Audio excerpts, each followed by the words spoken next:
Welcome, Absent-Minded Gamer here. Hey, today we're going to take a look at the pilot's Boeing 314 Clipper.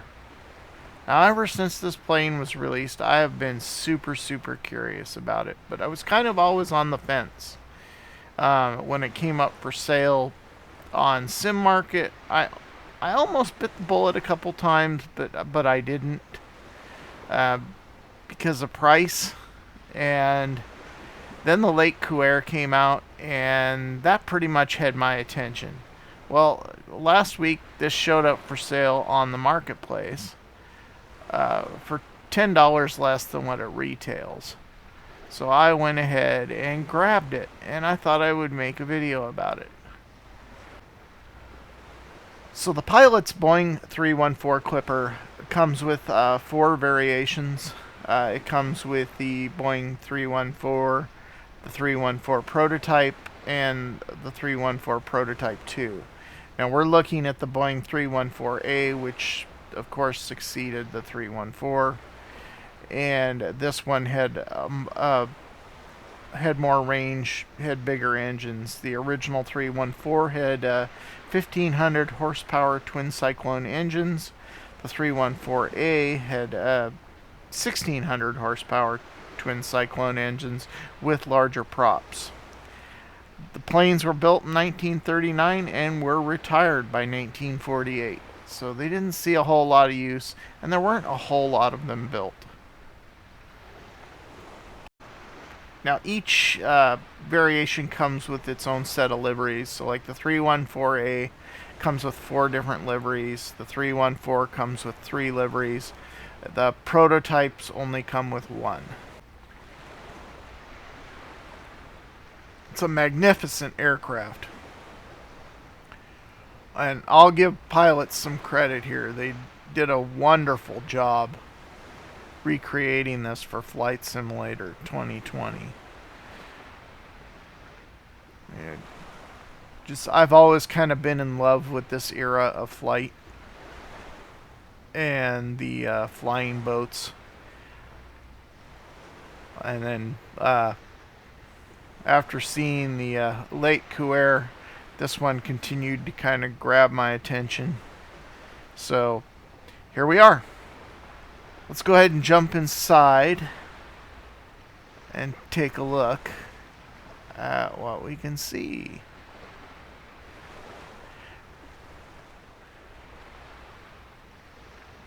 At first, I was kind of like, really? Well, this is it?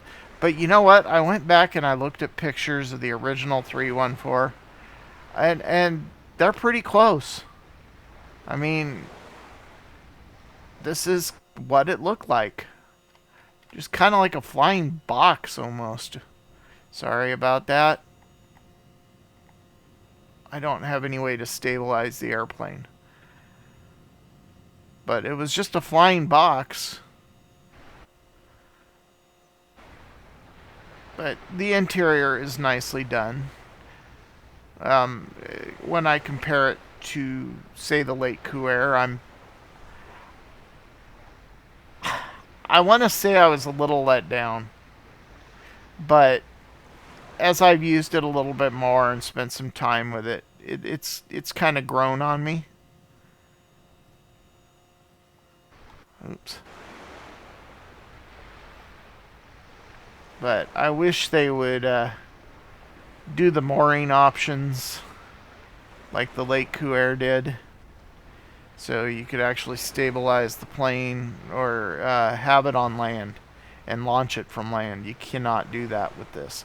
Alright, let's jump into the cockpit. So in the cockpit is pretty much standard fare. It is really old school. There is nothing in the way of modern avionics here. But I've looked at pictures of the 314 that I have in books, and it is comparable to what the 314 looked like back in the day.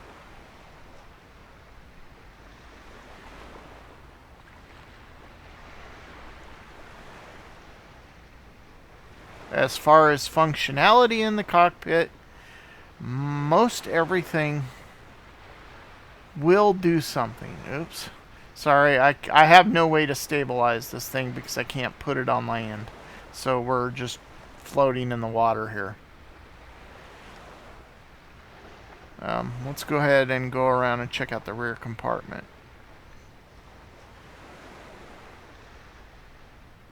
You guys look so serious. Rear compartment. Navigation. Check out that. Looking at the engine through the... Or that's neat. Flare gun.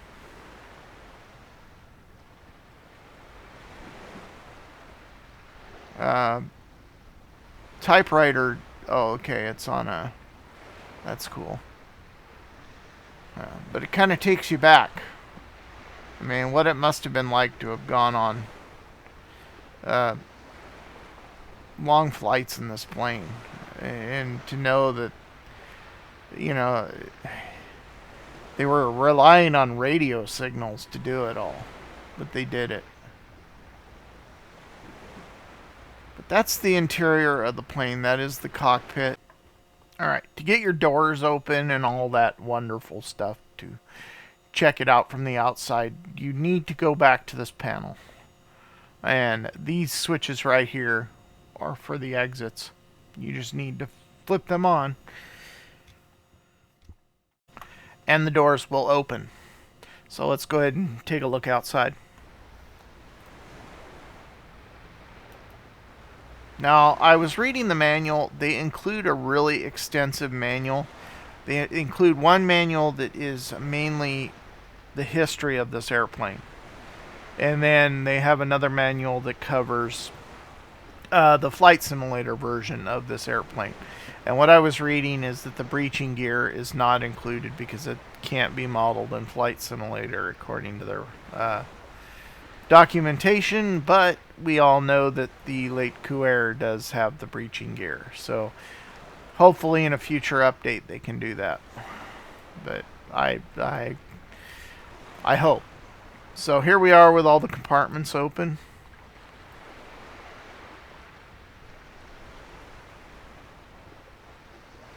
And even the hatch above the pilot, the emergency hatch, is open.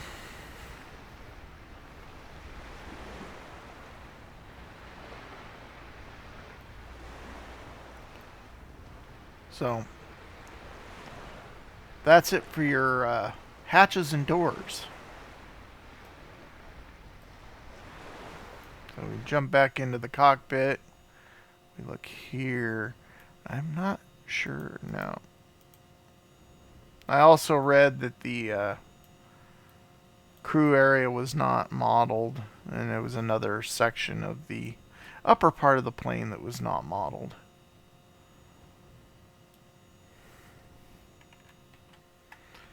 Alright, so sitting here in the cockpit, we're going to go ahead and switch planes because according to the manual, I was reading that no two 314s were the same. Each one had different types of layouts. They had different radios. The different airlines were responsible for putting in their own radios. The 314 prototype, this would be the prototype number 1. And as you can see, had a totally different tail configuration.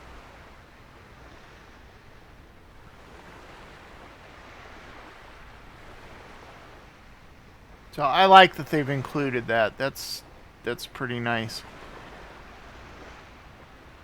You know, pilots, I believe, yeah, it was pilots. They did a 314. I believe it was for FS9 or was it 10? I don't remember now. But I remember ordering that, and you had to order it on a CD only, and it had some really weird installation process that you had to follow. But I love that airplane. And I think I like this one too. I think I really like this one. It's easy to make comparisons to the late Couer and everything that it did. But what Pilots has done here is they have kept a piece of history alive, and a piece of history that we get to experience in Flight Simulator, and I think that's pretty cool. I hope that there are more updates for this, and I hope it just gets better and better. Look at the windows.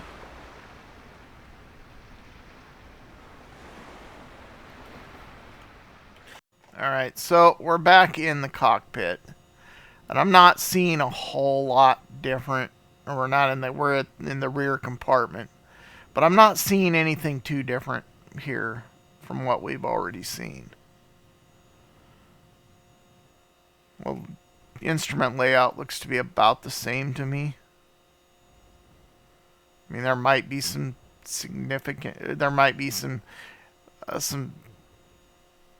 some little differences, but I'm not seeing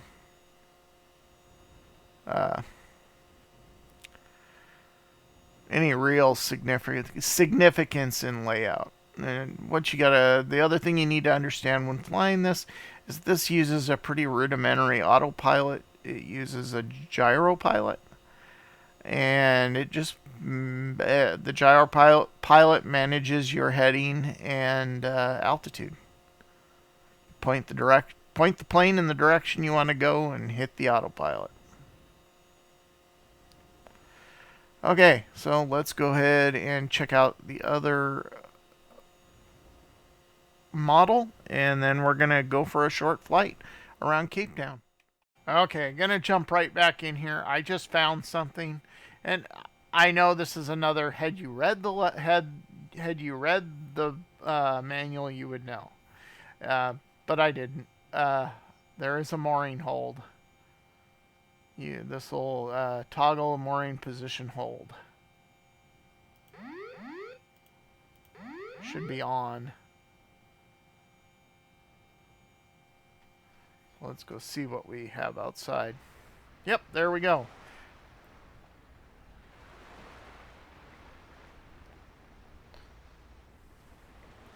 Okay, well that's cool, and that's really good to know.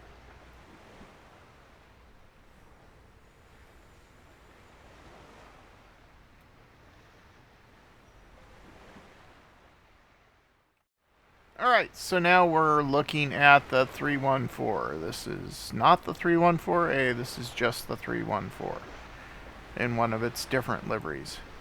Impressive livery at that.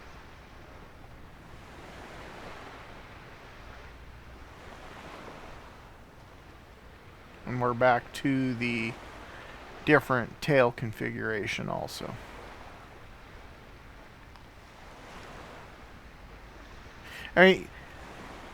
I look at these planes and I think what it must have been like to see them for the first time. I mean, you're talking 1939, so there had been planes around, but nothing of this size and nothing of the comfort level of something like this. And then for it to use water as a landing area. I mean, it's just crazy to me. It amazes me how we have evolved as our technology has evolved, and what a short time has passed since we did things like this, and what we thought was incredible technology at one time is now history. It's just crazy to me. But to me, this is like the golden age of flight, and I don't know. I don't know what to say. It's beautiful. I mean, it's a whole different way of life. You get what I'm saying? So anyways, let's get in the plane. I gotta quit rattling, and let's show the plane off. We'll go ahead and fire her up here.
as I've been kind of looking at this, I was kind of thinking how cool it would be to have the voices of the rest of your crew. Like, when you close your cowl flaps, that your flight engineer can confirm that your cowl flaps are closed. And, you know, it's just an idea. It's interesting. It would be interesting to hear from the rest of your crew as you're doing it, even if it's, you know, something as generic as flaps. That you know, that somebody could let you know that your flaps are down. You know, flaps at 15%, 20%. Because there's really nothing here that tells you where your flaps are. You just gotta sit and hold that button.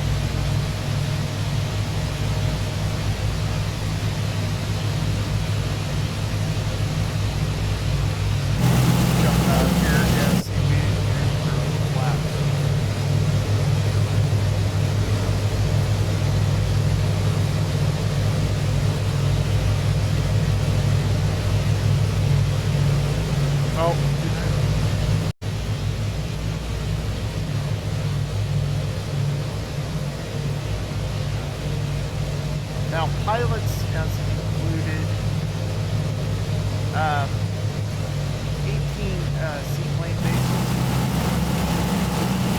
and you can get that pilot. You bought this through the marketplace like I did.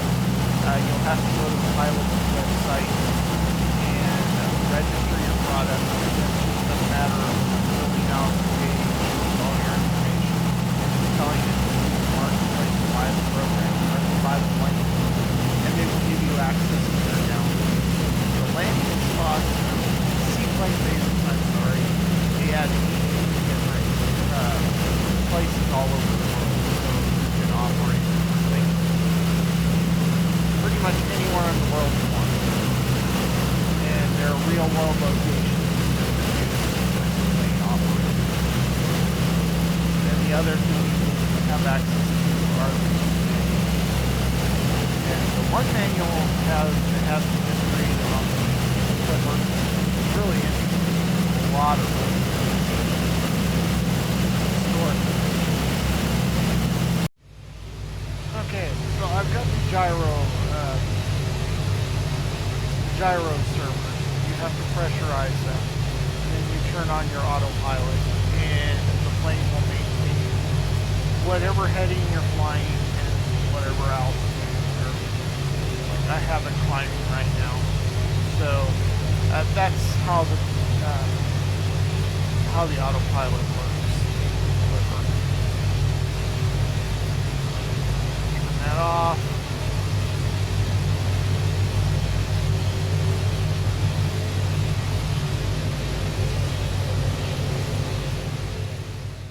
All right. Well, I just learned something. When you're doing this. Flaps don't work like they do in other airplanes. This is when you actually have to hold the switch down to drop your flaps. And I got the flaps down. I held the switches right up above the pilot. Right there.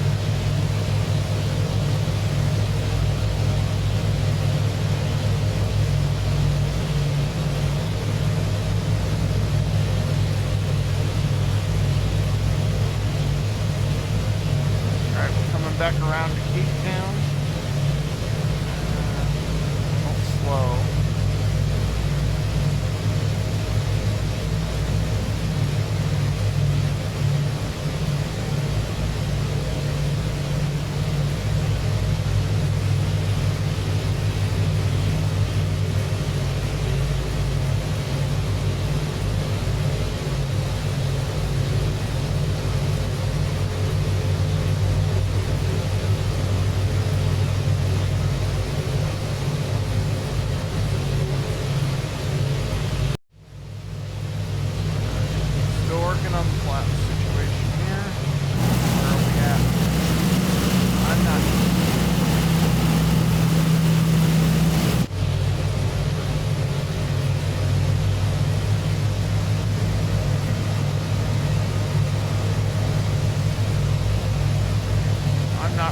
Alright, well, hey, I think that's going to do it for this video.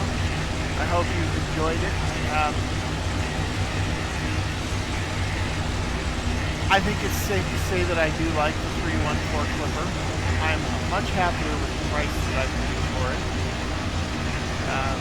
It is a journey through time, a journey into the history of what was the golden age of life.